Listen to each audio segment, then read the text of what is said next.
Je bénis le nom du Seigneur pour la vie de tout un chacun. Ce matin, je voudrais rendre grâce à Dieu parce que nous entamons effectivement notre deuxième semaine de rencontre. Voilà. Et donc la semaine passée, nous avons échangé autour de Néhémie. Et cette semaine, nous allons toucher la vie de Daniel. Et nous sommes déjà sans ignorer qu'en 6 jours, 7 jours, on ne peut pas parcourir la vie de Daniel dans le livre de Daniel, bien sûr. Mais nous allons toucher quelques éléments qui vont nous aider dans notre thème général qui est l'année de l'excellence. Voilà. Et donc, nous allons rapidement lire la parole du Seigneur afin de pouvoir comprendre un certain nombre de choses par la grâce de Dieu. Prenons nos Bibles dans le livre de Daniel en son chapitre 1, les versets 1 à 6. Je lis la parole du Seigneur. La 3e année du règne de Joachim, roi de Juda, Nebuchadnezzar, roi de Babylone, marcha contre Jérusalem et l'assiégea. Le Seigneur livra entre ses mains Joachim, roi de Juda, et une partie des ustensiles de la maison de Dieu. Nebuchadnezzar emporta les ustensiles au pays de Shinéar, dans la maison de son Dieu. Il les mit dans la maison du trésor de son Dieu.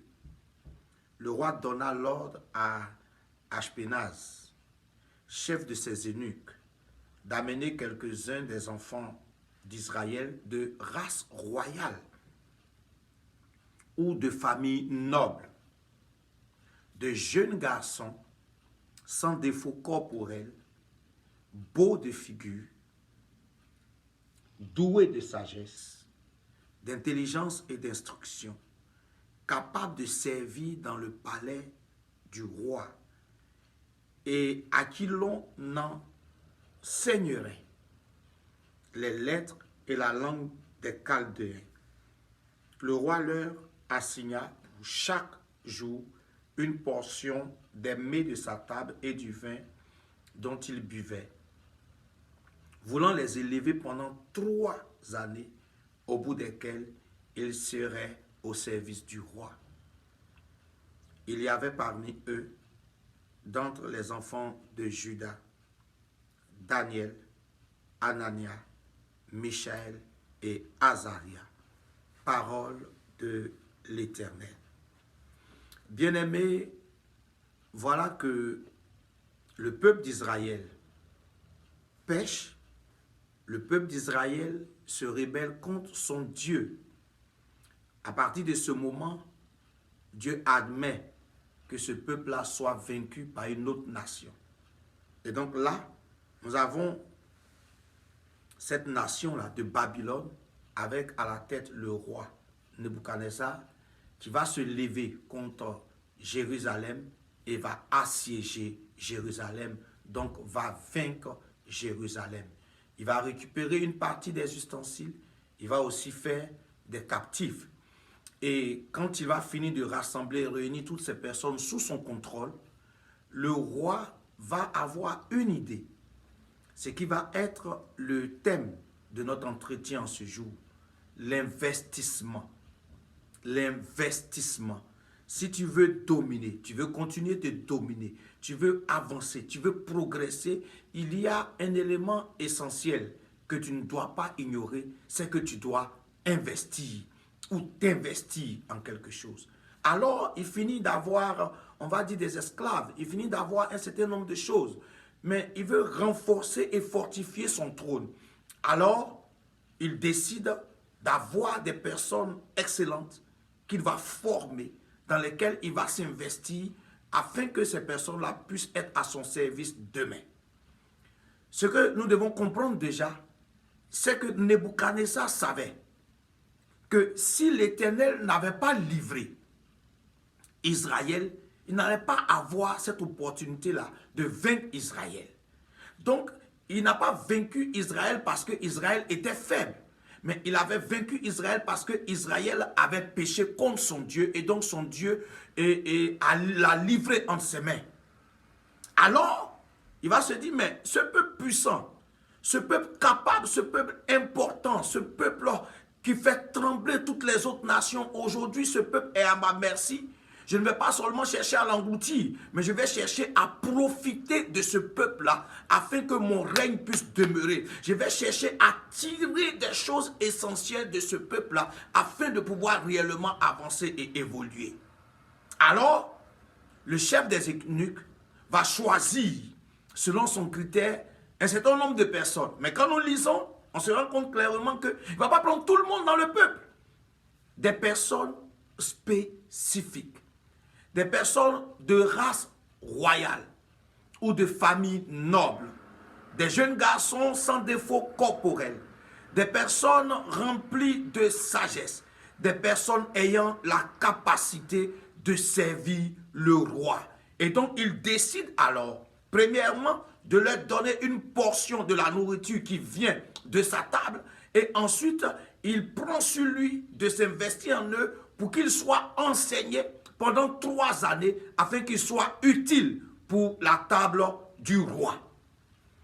Bien-aimés, nous voulons parler effectivement de l'investissement. Cette année est une année d'excellence pour nous, mais si nous ne nous investissons pas, nous n'allons pas avoir un résultat excellent.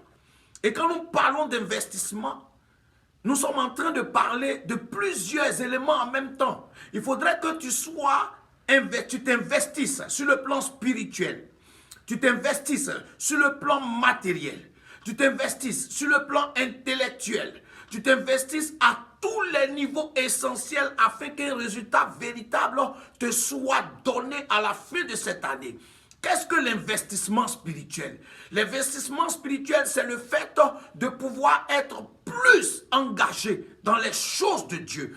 Augmenter ton niveau de prière et ta qualité de prière, c'est fondamental. Je reprends. Augmenter ton niveau de prière et ta qualité de prière. Ne pas faire du remplissage. Parce qu'aujourd'hui, beaucoup de personnes racontent des exploits, mais qui, à la vérité, ne sont pas des exploits. J'ai jeûné, j'ai prié 40 heures, j'ai prié 50 heures. Mais quand ça, c'est la forme. Quand on regarde dans le fond, il n'y a rien. Donc, tu peux avoir 40 ans de prière, mais Dieu veut 40 heures de qualité. Tu peux avoir 2 heures de prière, Dieu veut 2 heures de qualité. Évitons les remplissages pour faire croire aux gens que nous sommes des personnes spirituelles. Il faut un bon investissement spirituel, une bonne période, un bon temps, une bonne saison, régulièrement donné de prière. C'est très important. Aussi, accorder un bon temps dans la méditation de la parole de Dieu, dans la lecture de la parole de Dieu, accorder un bon temps dans l'évangélisation qui aujourd'hui devient denrée rare. Dans l'église de Dieu, tu dois évangéliser. Tu dois non seulement prier, jeûner, méditer la parole de Dieu, mais évangéliser. Tu dois faire tout ce qui est en ton pouvoir pour plaire à Dieu sur le plan spirituel. Ton investissement spirituel aussi, ce sont tes offrandes, ce sont tes dîmes, ce sont tes engagements, ta bonne volonté, ton hospitalité, c'est toutes ces choses-là. Ces choses cette année doivent être des choses de qualité. Ça, c'est d'abord l'investissement spirituel. Mais l'investissement aussi intellectuel. Bien-aimé, Dieu n'est pas là pour prendre les paresseux ou bien, on va dire, ceux qui ne sont pas prêts à l'excellence. Dieu veut des gens de qualité. Donc ici, Nebuchadnezzar choisit des personnes qui sont remplies de sagesse, qui sont de race royale ou de famille noble. Donc il met la différence. Il veut déceler des semences royales, des semences nobles, des semences véritables, afin de s'investir dans ces semences-là pour donner quelque chose de glorieux. Il active en ce moment la loi de la semence. Bien-aimé, un manguier ou une mangue, c'est-à-dire la graine d'une mangue ne peut pas donner, on va dire, un papayer. Non, non, non. Donc, il cherche une semence de qualité, une graine de qualité, afin train de s'investir. Je voudrais que tu comprennes que cette année, tu dois être une graine de qualité. Tu dois être une personne de qualité que les gens vont rechercher. Tu ne peux pas chercher à être une personne d'excellence et puis tu es paresseux et puis tu ne fais rien, tu ne bouges pas, tu ne fais que te justifier, tu tournes en rond. Bien aimé, les justifications n'apporteront rien. Le travail va marquer la différence. Donc fais-toi désirer, fais-toi rechercher en cette année. Bien aimé, on ne s'investira pas en quelqu'un en qui on n'a pas de foi. On ne s'investira pas en quelqu'un à qui on ne fait pas confiance. On ne s'investira pas en une situation, en une affaire dans laquelle on ne peut pas avoir un retour vraiment véritable. Bien aimé, l'investissement est fondamental. Et toi-même, tu dois être une bonne graine et tu dois avoir aussi le discernement de t'investir dans des bonnes personnes. Parce que pour qu'ils puissent avoir quelque chose de véritable, il faudrait bien qu'on soit conscient de ces deux facteurs, la graine et la terre. La graine et la terre. La graine et la terre. Cela me permet de parler de la parabole, on va dire des graines ou de la parabole de ces différentes terres. Quand Jésus est en train d'enseigner de cet homme-là qui a parcouru 4 différentes terres. Il a semé la même graine, mais la même graine a été semée dans 4 différentes terres. Et cela a produit 4 différents résultats. Mais une terre dure, une terre qu'on ne peut pas, dans laquelle on ne peut pas mettre de l'eau, mais la graine va mourir. Une terre qui est remplie d'épines, la graine va mourir. Une graine sablonneuse, la graine va mourir. Mais une bonne graine, dans une bonne terre, va produire quelque chose de véritable. Donc le roi Nebuchadnezzar a cherché la bonne graine pour pouvoir s'investir, pour produire quelque chose de véritable à son service.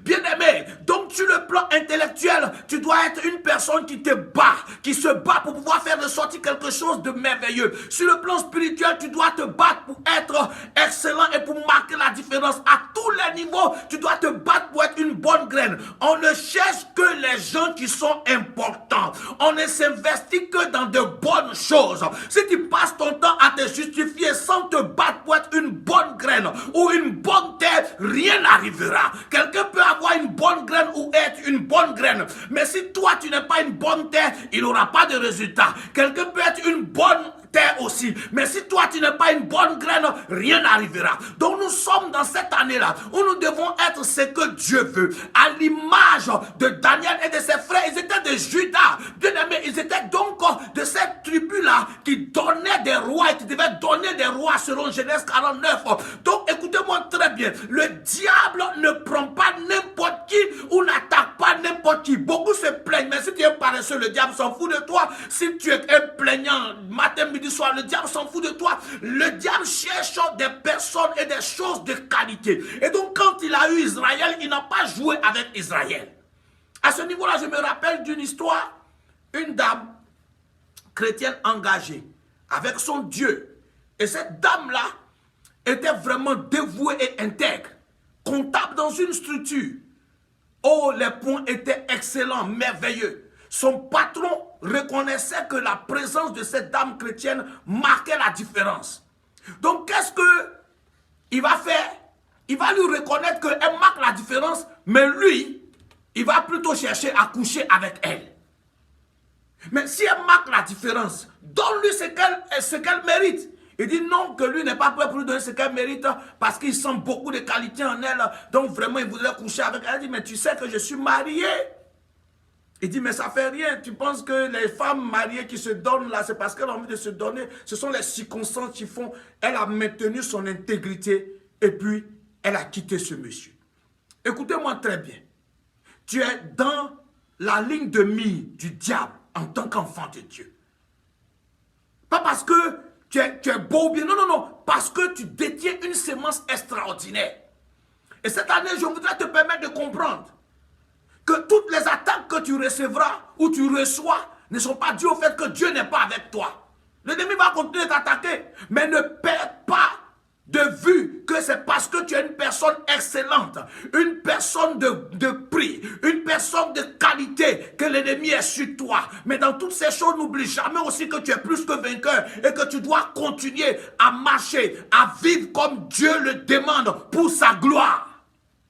L'investissement.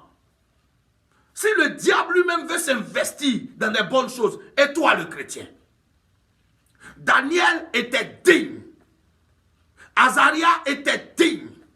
Michel était digne. Anania était digne. Cette année, je voudrais que tu sois une personne digne. Une personne digne de confiance. Une personne que les gens recherchent. Une personne en qui les gens veulent s'investir. Travaille sur ta vie. Travaille sur ta personne. Travaille sur ton identité. Travaille sur ton image. Travaille sur ton cœur. Travaille sur tes mouvements. Travaille sur tout ce qui te concerne afin que tu sois recherché. Bien aimé, je répète encore pour dire qu'on recherche ceux qui ont de la valeur. On ne recherche pas les fainéants. On ne recherche pas les paresseux. On ne recherche pas les ignares. On recherche des gens qui ont quelque chose. Et donc, en tant qu'enfant de Dieu, tu dois savoir que tu as quelque chose. À toi de valoriser ces choses que tu as. Les pleurs n'arrangeront rien. Les plaintes n'arrangeront rien. Mais quand tu vas te mettre à valoriser ce que tu as, malgré ce que les gens diront, ils vont te chercher. Malgré ce que les gens diront, ils seront obligés d'écouter parce que toi, tu as ce qu'ils recherchent. Aussi longtemps que tu auras ce qu'ils recherchent, ils vont aller vers toi. Aussi longtemps que tu produiras ce qu'ils recherchent, ils vont aller vers toi. Je vais donc t'encourager en ce matin, bien-aimé. Sois réellement ce que Dieu veut pour cette année. Sois la sémence qu'il faut. Sois la terre qu'il faut. Afin que tu marques la différence. Il y a plusieurs supermarchés, il y a plusieurs choses. Mais pourquoi les gens vont spécialement dans un endroit? Parce que cette chose-là marque.